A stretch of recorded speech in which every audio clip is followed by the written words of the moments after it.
He stands out for his unmistakable guitar style, his very particular technique without the use of a pick, and the poetic charge of his lyrics. A very modest and reserved character, he distances himself greatly from the logic of the music industry and has been described as the calmest man in rock. I'm talking about him, the one and only, unmistakable Mark Knopfler. For those who don't know me, I am Linda, and this channel is called Morbid One Biographies and Here. I talk each time about the life of a legendary figure from the world, from music, and from the band, or of the groups related to it. Before starting, if you enjoy the video, I invite you to subscribe to the channel, click on the bell below to stay always updated. And also, not give a supportive like. They are really appreciated. I also remind you that I am active on social media and you will find the links below. And now let's begin intro.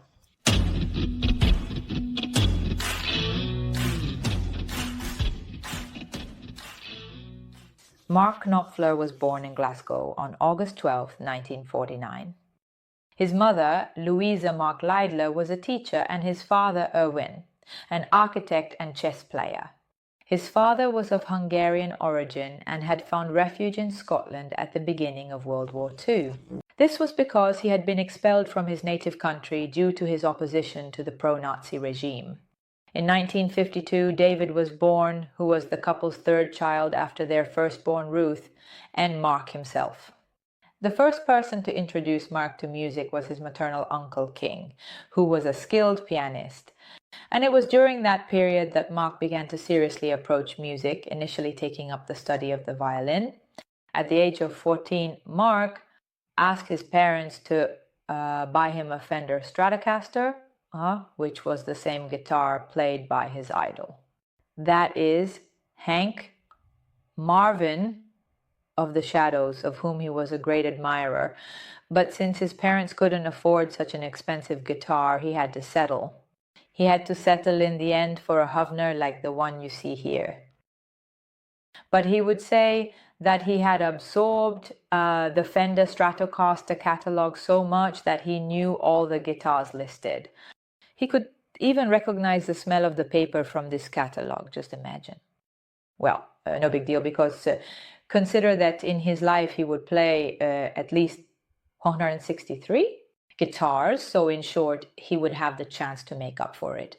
He was enthusiastic about the gift he had received. He started playing the first guitar with great enthusiasm, immediately beginning to imitate his idols. Among these were Jimi Hendrix, Scott or Moore, yes, BB, King, etc., Mark Knopfler. He is left-handed, but he plays the guitar with his right hand. This is also very interesting. Additionally, he is a great proponent of finger picking, which is the method of playing the guitar without using a pick. He learned this technique purely by chance. One evening, he and his friends found a guitar with a warped neck and strings that were too thin. Mark wanted to play it and improvised by striking harder to make these strings sound. And thus he gave life to a rare, excellent sound, and that became his trademark. This sound would accompany him forever, especially in his endless riffs. I have a technique all my own, he would say, which I believe is completely wrong. I never took lessons, I'm self-taught, and I mix a bit of everything. In fact, I hold my sixth string like a plumber would handle a pipe. Modesty aside, Mark Knopfler has always had very clear ideas about the sound he wanted to achieve and the instruments he wanted to play. And it is for this reason that in a small bar in New York, the Paul Prince Bar, he, one fine day, designed his first custom guitar, which is the one you see in the photo. The very young Mark Knopfler loved Bob Dylan's songs immensely. And we will find this again later on, to the point that with his schoolmate Sue Hercombe, in '65 he formed a folk duo. They also made appearances on some local stations, but the parents of the two boys, especially Mark's parents, were quite horrified by the fact that their son wanted to pursue a career in music, in pop music. It was something that was still not very socially accepted. However, Mark's parents fortunately also had a rather liberal idea about the education to give their children. And so they let him follow his path, even though deep down they would have preferred him to become an accountant, a lawyer, etc., etc. And just when Mark was seen by his parents as the unemployed strummer, he was part of a theater company for a while. But everything went to Ramengo. So in short, things didn't go very well. However, he followed a journalism course with great success. He was actually the first of the three siblings to leave home. Can you believe he found a job as a reporter for puppies in Yorkshire? Evening Post in Leeds. One of Mike's first assignments for the newspaper was to write Jimi Hendrix's obituary.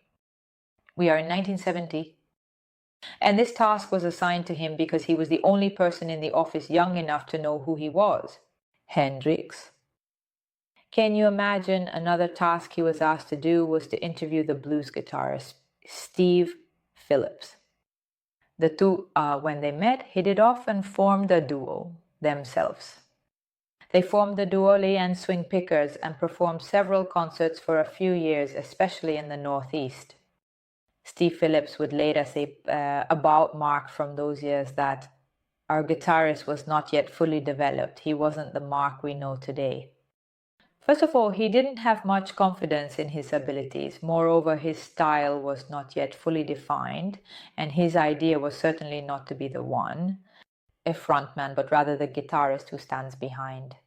The singer and the other musicians, they recorded a demo, Summer Comics My Way, which Mark had written in 75. But, damn, nothing happened. Mark then left journalism, got his degree in English, and married his first wife, Katie White. After that, he moved to London and responded to an ad while he was the leader of Melody Mark for a band looking for a guitarist. And this group was called Bruce Werdrug. Very well, it took and after 2 months, Mark Knopfler found himself destitute, jobless, and divorced. At that point, he returned to Newcastle, became an English teacher, and formed another band, the Cafe Racers. Well, having a steady job was a great help to him during that time, because with that money he could buy a motorcycle and a car for his father. However, he also used this car to move the instruments from one venue to another. At the same time, however, David Knopfler himself moved to London and found work as a social worker. David lived in a very run-down neighborhood of London on the banks of the Thames and shared the apartment with 26-year-old John Isley, a bassist who grew up in a rural area and was studying sociology at the nearby college. Mark started visiting that apartment a lot, and you can imagine what happened. The three of them would have jam sessions. London. It was very important for Mark to refine his technique and style. In the British capital, Mark Ibbite had numerous opportunities. In 1976, he embarked on a solo trip to the United States, traveling across the entire continent with the Greyhound bus. And it was here that he reflected on what would later become the future Dire Straits. The origins of the band date back to 1977, a period when Mark moved into the apartment that John Isley and his brother David shared. Here they began to let the material flourish, and the band's first concert was held in a clearing behind the building where Mark, his brother, and John lived. They took the electricity directly from the apartment. The band's lineup was completed by drummer Pete Widers, who had already collaborated with Mark Knopfler in 1973. The band, in this case, presented themselves under the name Cafe Racers, which was the old group. It was a friend of the band, especially a friend of Widers, who suggested the name Dire Straits, which literally means terrible hardships, to ironically indicate the fact that they didn't have a penny at that time and were starving. All the members of the group. Initially, the band was not appreciated at all by the public because they presented themselves with country, or rock, and blues pieces, although original, but so a clean rock. However, the counter-trend of that period was disco music, new wave, soft rock, and the emerging punk. They recorded a demo of several songs, among which was also Sultans of Swing, which, believe it or not, was initially rejected. In order to gain greater visibility, the band sent the tapes to the London musicologist and disc jockey Charlie Gillette, who hosted a radio show on the local BBC frequencies. And Charlie was so impressed by the musical style of Dire Straits that he decided, without the group's knowledge, to include Sultans of Swing in his programming.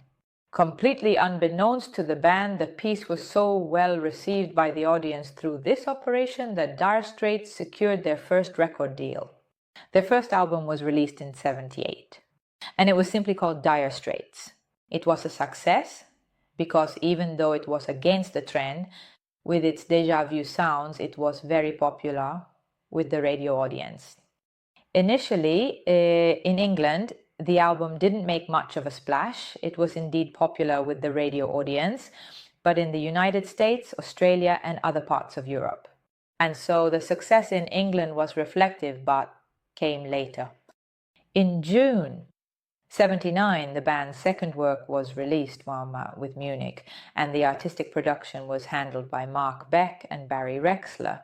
This album didn't achieve the same success as the first, but it was very much liked by Bob Dylan, who attended some Dire Straits live performances of that period and invited Mark Knopfler to collaborate on his album. In fact, in the LP, Slow Train Coming, Mark Knopfler's guitar is omnipresent. Obviously, the collaboration with Bob Dylan greatly increased the popularity of Dire Straits and Mark Knopfler, but there were also other important collaborations. One of these was with Phil Lynott of Thin Lizzy. At the beginning of 1980, Mark Knopfler moved from London to New York, and this had a significant impact on his musical style. This is evident in the third album, The Dire Straits, namely Making Bekindai Movies, which was produced by Mark himself along with Jimmy Iovine. In fact, the album features more complex arrangements, more refined lyrics. In short, a work characterized by a strong narrative imprint akin to short novels in music. And indeed, one of the most significant examples in this regard is Tunnel of Love, the opening track of the album that we all know. I think almost everyone does. And it is also known for a long guitar solo, particularly evocative. The most famous track from Making Movies is, however, Romeo and Juliet. Who doesn't know it? A fantastic piece, and it's a song about lost love. The central theme of the song is lost love, lost or unrequited.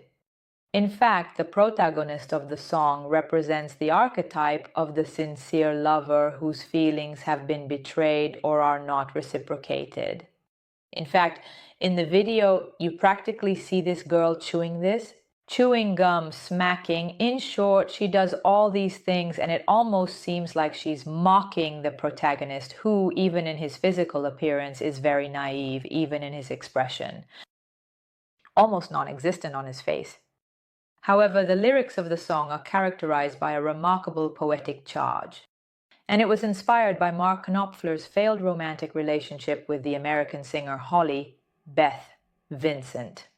On the other hand, Tunnel of Love is a track characterized by a strong narrative imprint and is comparable to a short novel in music.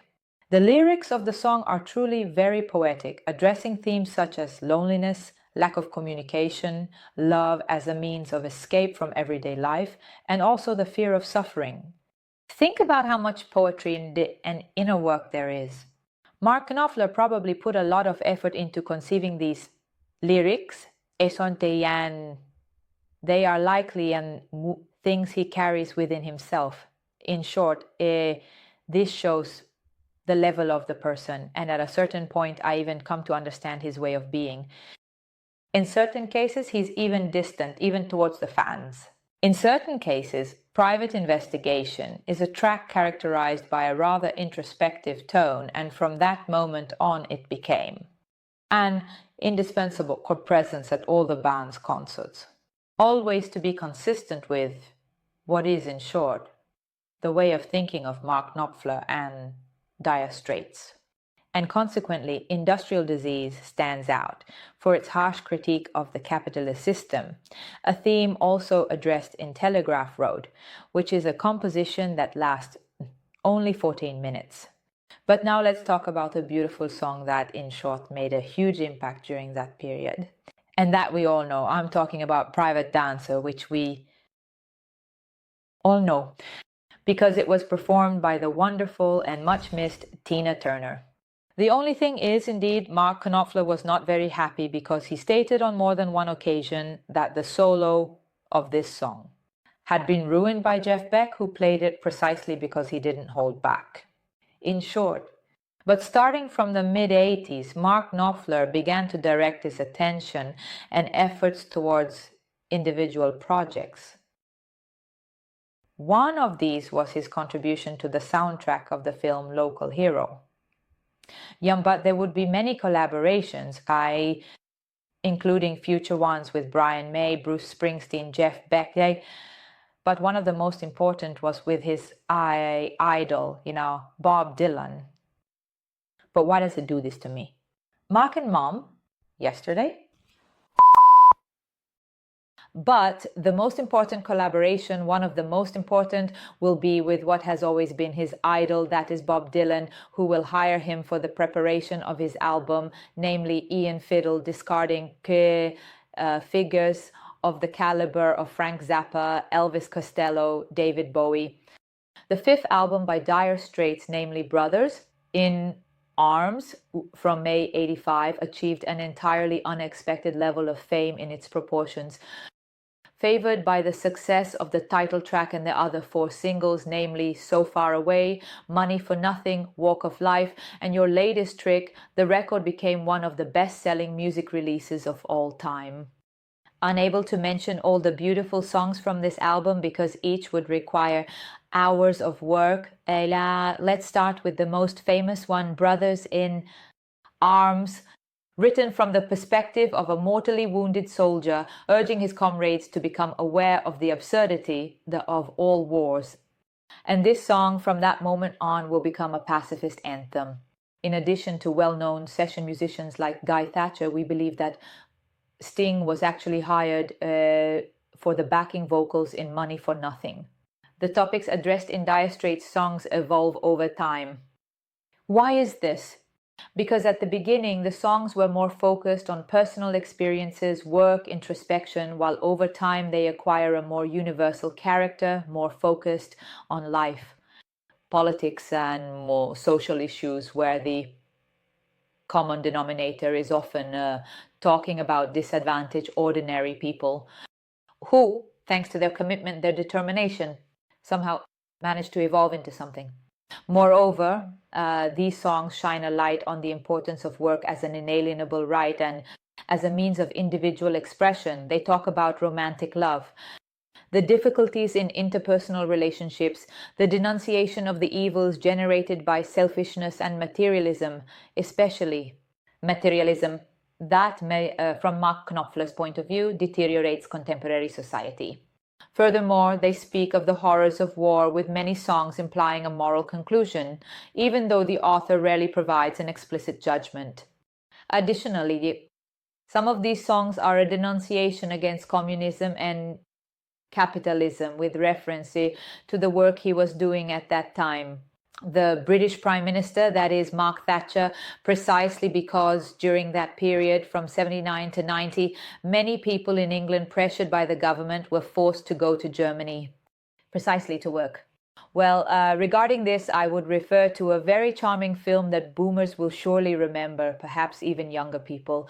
I'm talking about Billy Elliot, which I have already mentioned when I talked about David Bowie, and indirectly about T-Rex by Mark Dylan, precisely because the soundtrack of this film is fantastic. It has a lot of references, but it also has the theme that is the main theme of the film. In this case, it is related to the piece by Mark Knopfler. In fact, Billy Elliot, who is this boy growing up in the most backward rural English province, you can imagine, is endowed with artistic talents and accidentally discovers that he is a dancer while his father sends him to do boxing. But aside from the plot, it is very evident, it is very well explained what the political, tragic, and working situation of the government was. Thatcher, who indeed from 79 to 90, and the film, if I'm not mistaken, is set around 83, 84. So go watch it again to truly understand what we are talking about and especially what it is about. Speaking of Mark Knopfler, starting from 85, Mark Knopfler really began to tire of the star system, which is why he started to prefer solo work.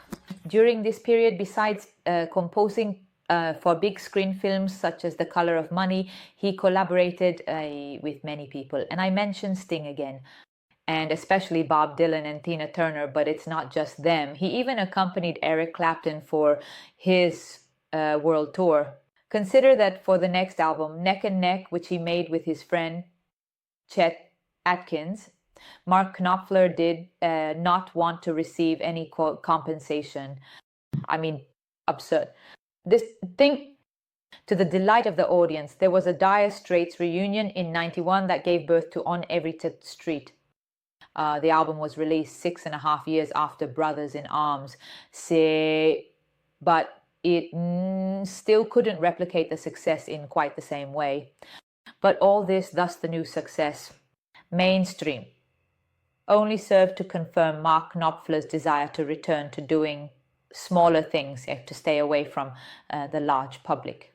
He really detested the fact that when, for example, he was on tour with Dire Straits, he found himself dining, I don't know, with people unknown to him who were actually part of his staff. And it was for this reason that in 1996 he released his first true solo work called Golden Heart. This album is really very interesting because it combines country atmospheres with Celtic ones. And it was in 97 that the artist married the writer and an actress, Kitty Aldridge, who gave him 2 daughters. We arrive at the early 2000s. And here comes Sailing to Philadelphia, the second solo album by Mark Knopfler. And what is it? It achieved considerable success. Imagine that Van Morrison and James Taylor were also invited. In fact, let me know if you would like an episode on either of them.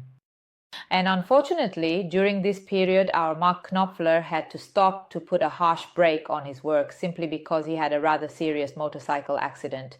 Although fortunately, he didn't risk his life, but this didn't stop him. And subsequently, to record the album Shangri-La in 2004, where there is a return a rapprochement to folk, country and blues. I skipped some albums, some very important collaborations that Mark has done because I would also like you to add them in the comments. As always, it's not possible for me to include everything, otherwise it becomes a long and very boring episode, like a video lesson. This is not what I would like, but our Mark Knopfler, it's logical to think, to deduce, is a great supporter of human rights and a great benefactor, somewhat like we have seen with Sting and Bruce Springsteen in some previous episodes. And think that in protest in 2013, he went as far as to cancel the shows that were supposed to be held in Moscow and in St. Petersburg as a sign of protest against the government restrictions on Amnesty International and Human Rights Watch. Throughout his career, Mark Knopfler has participated in countless charitable initiatives. And consider that truly many of his guitars have been sold at auction and the proceeds have gone to charitable organizations. A very important auction was held not too long ago on January 31st, 2024 at Christie's in London. And among the most famous guitars that were auctioned, we find the Fender Straits and the Gibson Les Paul, with which Knopfler shaped the sound of Dire Straits in various phases. For some time now, being older and retired, Mark Knopfler has been recalibrating his age based on the years and also the ailments due to age. In short, he doesn't really feel like working. Let's take it easy. Because otherwise then you immediately criticize me, etc. No, it's just that he needs to take it easy. And this is also evident from his latest album. His recent work, One Deep River, is calmly folk and decidedly oriented towards storytelling, almost as if he has left rock behind. Mark is no longer interested in exciting the audience with epic solos, also because, according to him, he wouldn't even be able to do them anymore today. He wouldn't be able to do them with the same verve and dexterity as before. He wants to tell stories, good stories, like memories of when he lived in Newcastle, stories of musicians who are not rock stars, but they have remained honest. Workers, cities on the brink of a boom, criminals, concerned entertainers from another era. He talks about last trains to catch both metaphorically and literally. And also his great desire, driven by the privilege of having a fantastic recording studio at home. His desire is indeed to continue making music, but especially from home, because he wants to be with his family. And really, who can say no to him? Who are we? I can only thank him for the emotions that Mark Knopfler, through his guitar, still gives me today. Because when I am traveling, especially when I happen to go to the United States, don't ask me why, but that's how it is, I need to listen almost exclusively to the music of Dire Straits, and I don't know, it's the music that accompanies my travels. I believe it's the same for other people as well. Having said that, guys, even though there would be at least another 3 million things to say, I prefer to stop here and let you add whatever you want in the comments. Thank you for making it this far, and I'll see you in the next episode. Bye.